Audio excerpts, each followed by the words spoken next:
This question is for Dr. Miller or Dr. Aguirre. If DBT and MBT are equally effective, is there a common factor that accounts for this? And what is it that is actually therapeutic? Yeah, Efren and I were just talking about this earlier in terms of what are the commonalities and the differences between the two treatments. And I said I feel like I have to learn MBT more to be able to weigh in on that in any meaningful way. But at first blush, one of the things that seems obvious to both of us is the overlap between mentalization and mindfulness, and helping people have a greater insight and awareness of their own experience and its impact on their emotions and their behaviors and their relationships. And clearly we both rely heavily on that aspect of the treatment, which I think is a commonality. But I think we'd have to do some other further analysis and research to kind of be able to tease out the differences. Yeah. Andrew Chenin is a psychiatrist from Australia who, and we were talking about this, and they use something called cognitive analytic therapy, which is also very effective in the treatment of DBT. One of the things that's very common in terms of, that isn't really looked at is that often there are teams of clinicians who speak a common language about a common disorder and share those ideas with each other in a compassionate way. And so that once you start using a treatment that works and shared between team members, you can get a lot of efficacy almost across any treatment. This next question is directed to Dr. Bleiberg, which I'm going to let you answer since you're leaving early. But what do the therapeutic techniques to promote mentalization look like in MBT? Yeah, what does the treatment consist of? Right. Okay. Well, I think that kind of harks back to the previous question, which is a really important one in terms of what are the active ingredients, what is the effective mechanism in any kind of therapy. And I think that one of the things that in these kinds of conversations I think evoke is the greater awareness of some common paths that we can identify in what is effective. One common path is, I think, is that all forms of therapy involve an attachment relationship, and it's in the context of an attachment relationship from the perspective of MBT that you're going to do something very specific, which is to try to, number one, promote mentalizing generally. You do that by modeling how do you mentalize. You do that by recognizing how your own capacity to mentalize. I spend a lot of the time, asking for help and identifying the points where I really don't get it and asking for help to get it better, and the points where I get confused and distracted or I'm just stupid and incompetent, and then recognizing when mentalizing is not working, and then that point you stop. This is the mentalizing hand that that I use a lot. So no, stop. And Anthony Bateman swears that he can do it with one finger. So he has a mentalizing finger. I have sometimes two hands to interrupt. And then can we rewind? Can we go back and say, no, wait. And I think that's where we get into that those commonalities of recognizing that behavioral chain analysis, where you try to link affect to behavior and recognize and be aware of what went on in different contexts. And then comes the toughest part, which is can you have the courage to try something different? And I think that one element of MBT that is worth appreciating is coming from the perspective that that indeed people are doing the best they can, they want help, but also that responding the way people respond to the challenges of relationships and their own affect is is the best, safest way they know to do it. And to interrupt that, to try something different, is really, really difficult. And it requires a lot of courage. So to highlight when people do it and to encourage them and to appreciate that, to really stop responding in this way in the context of emotionally intense relationship, which is where people do exhibit emotion dysregulation and a breakdown of mentalizing, that to do it in that context requires a lot of courage. So can we practice together? Okay. Do you think that if you changed the name of the disorder in DSM and moved it to Axis 1, that the stigma would be removed in research and therapy? And would money increase and would, I can't quite understand the rest of this, but let's address the first part of it, which is, do you think that if the DSM changed the name of the disorder and moved it to Axis 1, that would affect funding for research and for treatment? Would it affect how people sought therapy? Right. Would therapy be better reimbursed? Okay, all right. Well, I think there are two parts of it. The first is, do I think that it's a good idea to eliminate that distinction between Axis 1 and Axis 2? The answer is yes.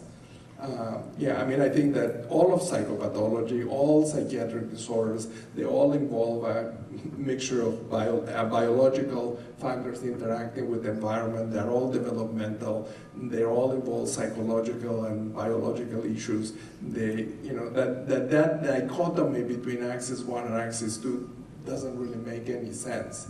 That actually a developmental perspective for all conditions will be way more effective. Would that change the stigma and the emotional response that people have to some diagnoses like borderline? I don't think so. I think that Blaise was absolutely correct. It's actually, we don't just use borderline as an insult. We also use all personality disorder labels as insults. We also call people narcissist and paranoid and psychopath. None of those are particularly terms of endearment. So, and I think that some of it has to do with that we're really talking with dimensions of functioning that, for one thing, we all share. We all have varying degrees of borderline, narcissistic, paranoid, compulsive features.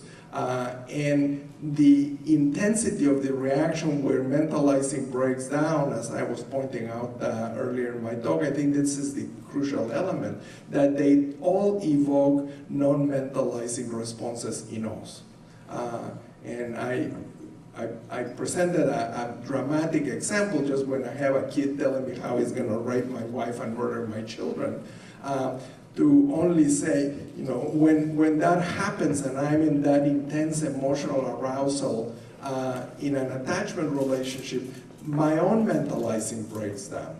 And my own need to defend myself and to push it away and to say that this is this awful thing that you have and I want to get rid of you and punish you and do all those things is pretty overwhelming. So I think that we can call it, the blue condition, or we can call it whatever we like it, and before long you will have the same emotion.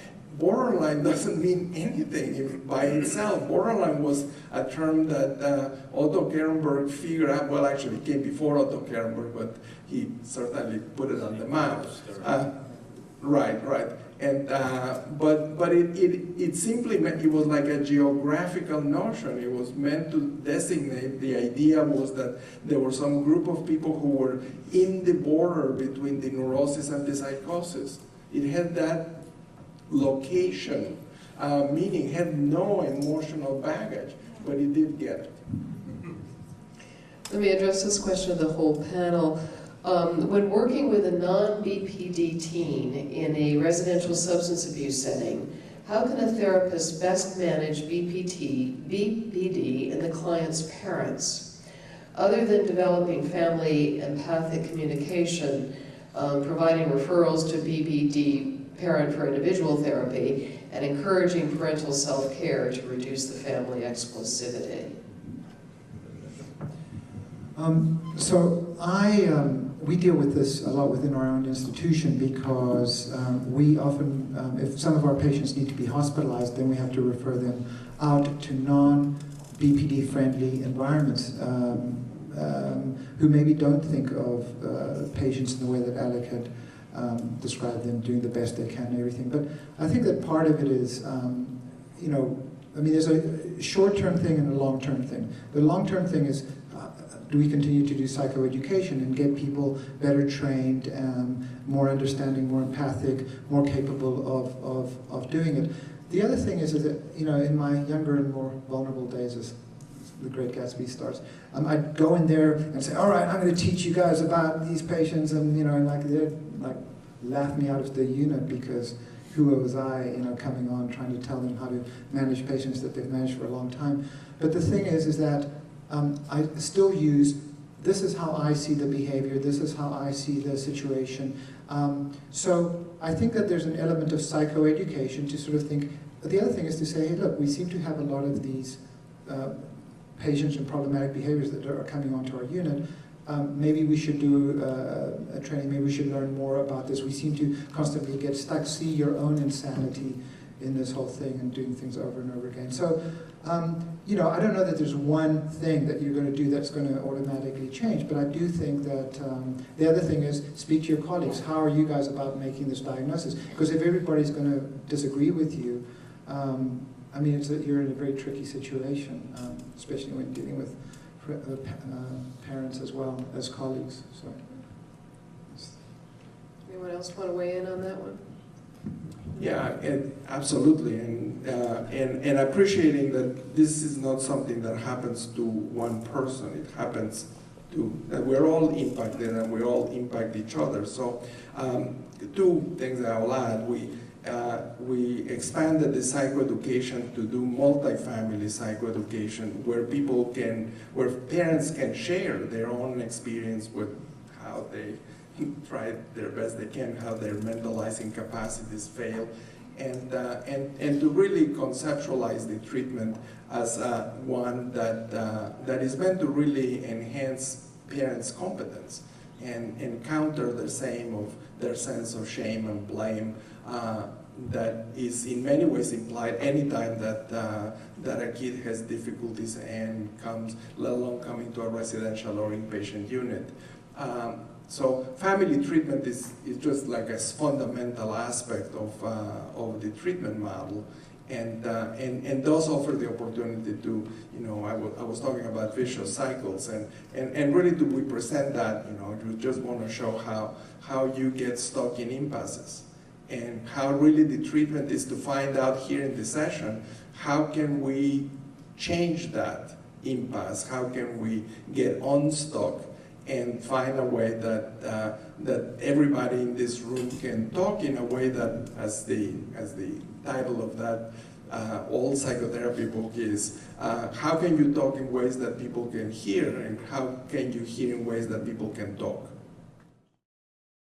In terms of timing to get into a certain school, certain time of year, we may not get the kids' skill set on board sufficiently to advocate and to negotiate. And some of it, depending on their developmental stage, they may just be too young to be able to do it anyway, 12 or 13 years of age.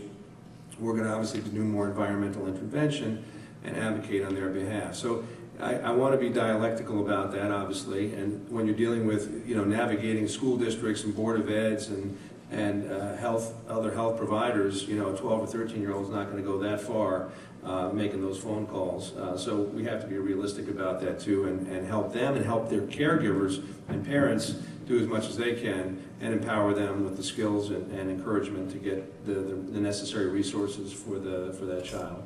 So it's a combination of the two. Did you want to address The only thing I will add is one thing that we put a lot of attention is early in the process is to develop a formulation and plan together with the kid and the family.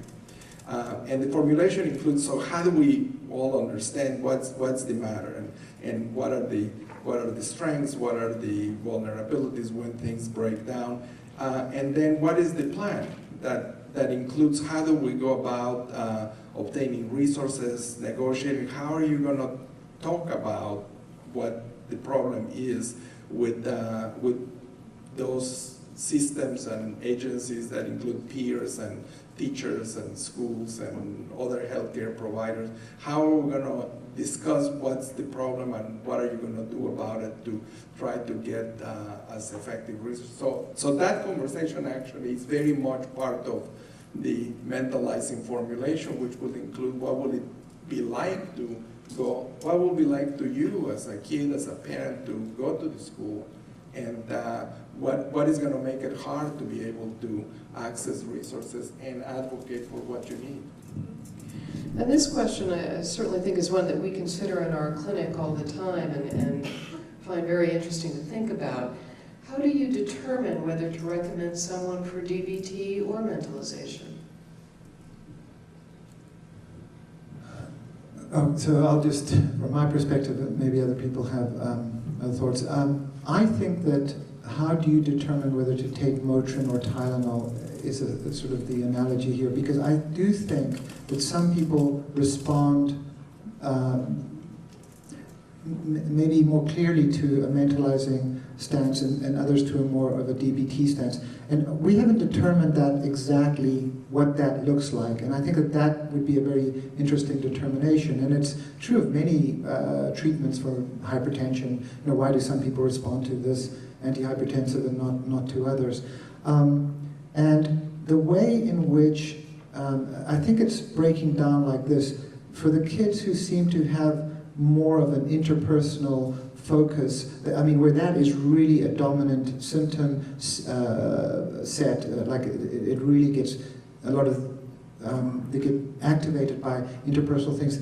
Mentalizing seems to really focus and target that, this is just in terms of kids in our unit. I mean, I don't know that that's necessarily true, whereas for the more classically emotionally dysregulated kids, now, I mean, these things aren't separate. I mean, they play back and forth on each other, but it's just how they present and how they see their problems.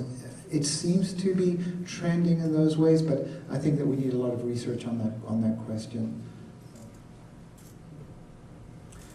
It's a great question. As Blaise said, it's an empirical question, and I'd love to see some study. I think we're getting closer now as we're having data on RCT data on MBT and DBT to see now for which kids might benefit from X versus Y, and there may be even a sequential thing where some might benefit from a course of DBT first and then MBT, or vice versa. I don't know, but I think we're getting to that point now where you have effective treatments. Some are going to respond better to one than the other. We just don't know who's who yet. I agree. Timing-wise, What's that?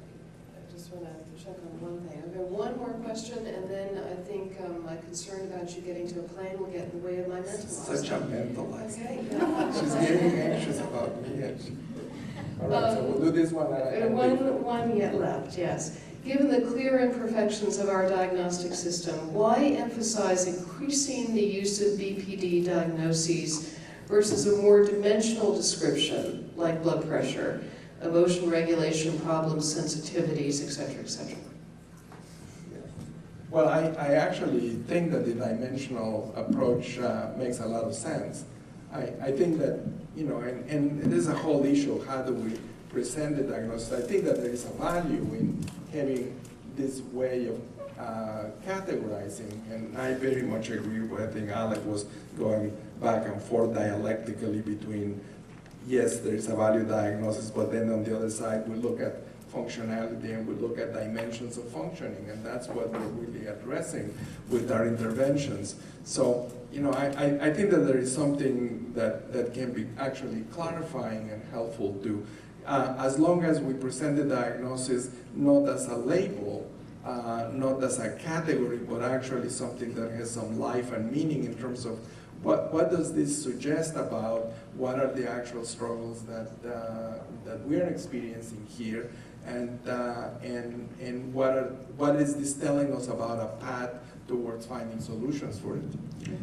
Here's the problem as I see it. First of all, children and adolescent mental health professionals don't get any training in assessment of personality disorders. So there's hardly anything in graduate schools and residency training programs that are teaching people how to assess personality disorder in the first place. So if you don't ask, if you don't assess it, you don't look for it, you're going to see other things. As we said, as Blaise said earlier, you're going to see other axis 1 disorders, and then you're going to just treat that with either stimulant for ADD or lithium for bipolar, and we're not treating the other part of the elephant.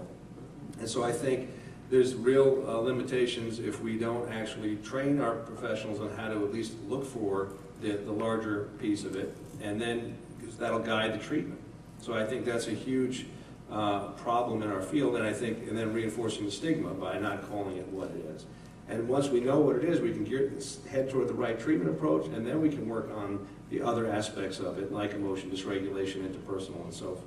So that's the dialectical dance in my head. But I definitely still don't want to drop and throw out the baby with the bathwater and say, just because there's debate and controversy and stigma, let's forget the diagnosis. I think that's a slippery slope.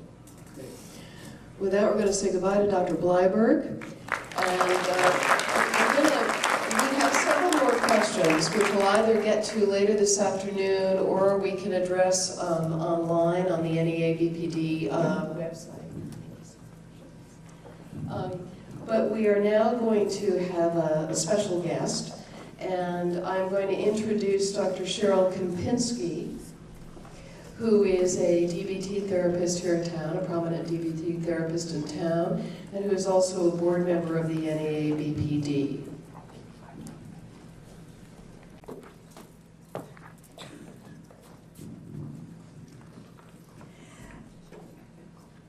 Thank you, Dr. Kissel. Hello, everybody. It's so wonderful to see everyone here today. Thank you all for coming. This has been an amazing morning. Thank you so much for traveling so far to come and speak to us. It's my distinct pleasure today to welcome Ms. Jacqueline Hernandez, Mental Health Liaison and Staff Assistant to U.S. House Representative Congresswoman Grace Napolitano, representing the San Gabriel Valley 32nd District to the U.S. Congress.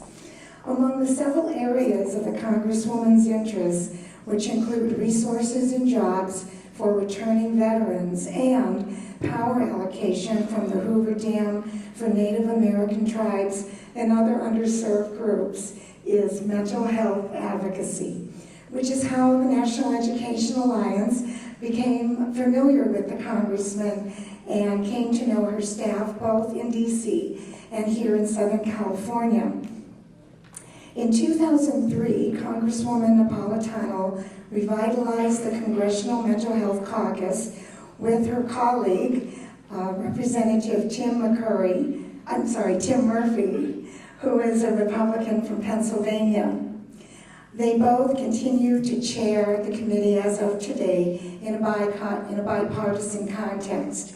Together, they have hosted numerous congressional briefings on children's mental health, veterans' mental health, and Congresswoman's heartfelt interest, suicide prevention. Most notably, and what we're most proud of in terms of her congressional efforts, is the passing of House H.R. 1005 in 2008, Borderline Personality Disorder Awareness Month, which is May of every year, supporting the goals and ideals of borderline personality disorder awareness. There's so much more to say about the Congresswoman, and I urge you to go to her website, which is napolitano.house.gov, and you'll read all about the amazing work that she's done for mental illness in addition to Mental Health in Schools Act, as I said, awareness in May, her committees and caucuses, and most recently, in this year, she was appointed Vice Chair of the Gun Violence Prevention Task Force. So here today is Representative Napolitano's staff assistant, responsible for planning mental health related events representing the Congresswoman, as well as planning and coordinating the district's mental health awareness caucus, where awareness and reducing stigma is their #1 priority. Thank you so much for joining us, and I welcome Ms. Jacqueline Hernandez.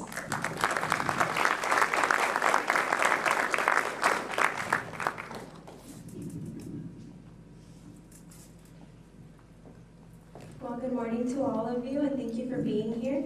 And on behalf of the Congresswoman, we are presenting a certificate for NEA.BPD. U.S. Congresswoman Grace F. Napolitano proudly honors your invaluable and outstanding service. May you continue to make lasting contributions to the community for many years to come.